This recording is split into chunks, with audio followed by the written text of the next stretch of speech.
We walk past street signs and see the names of our towns every single day, but do we ever really stop and think about them? What if they held a secret story? Well, today, we're going to uncover an incredible story of history, nature, and culture, all hidden inside a single place name. So let's just dive right in. What does a place name really tell us? Is it just a random label on a map, or could it be a clue to a past we've totally forgotten? For this story, we're heading to the beautiful Caribbean island of Dominica.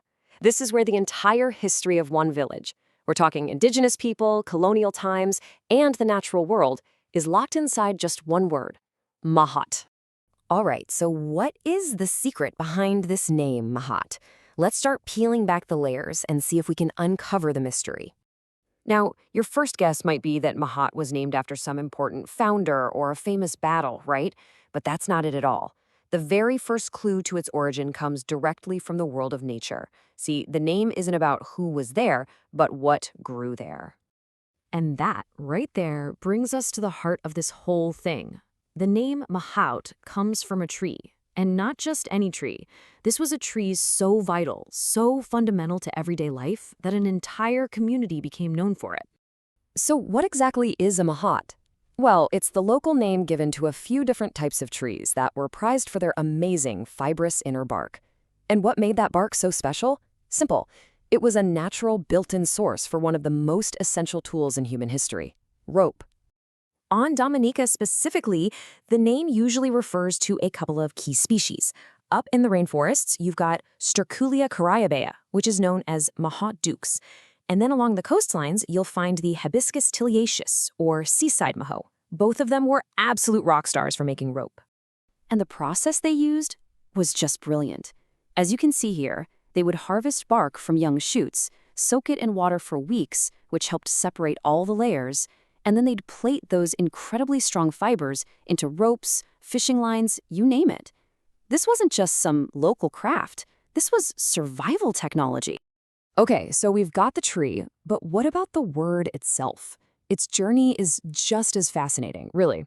It's like a linguistic fossil that tells this whole other story of cultural contact and change over time.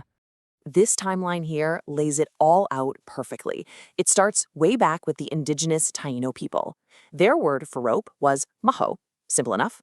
Then, when French colonists arrived, they heard this word, they adopted it, and they kind of Frenchified the spelling to Mahaut. And believe it or not, that's the version that has stuck around to this very day. And this is the part that's so incredible. It means that every single time someone says the word Mahaut, they're unknowingly speaking a Taino word. It's a living echo of the island's very first inhabitants, preserved for hundreds of years. So how does this all fit into the bigger picture? Well, it turns out the naming of Mahaut isn't some random one-off event. It's actually part of a really clear pattern for how places got their names all across Dominica. And hey, we're not just guessing here. Experts have confirmed this. As Douglas Taylor, who is basically the authority on Dominican names, wrote way back in 1956, the name Mahaut directly refers to those trees whose bark was used as natural rope.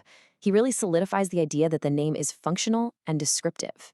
So in Dominica, you'll see that the French colonial names pretty much fall into two main camps.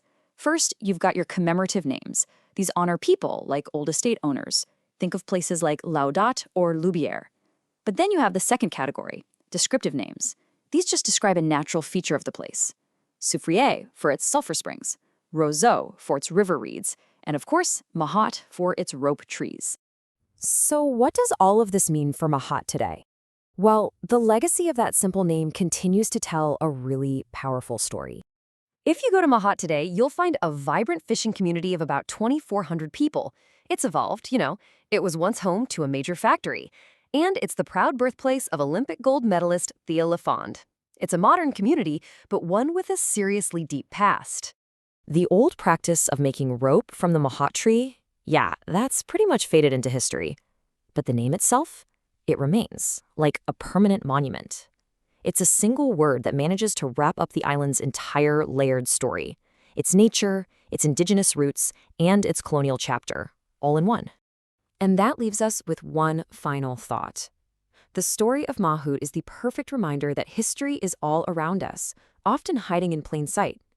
So the next time you see a street sign or a town name, just stop for a second and ask yourself, what story is hidden there? What secrets are just waiting to be uncovered, maybe even in your own backyard?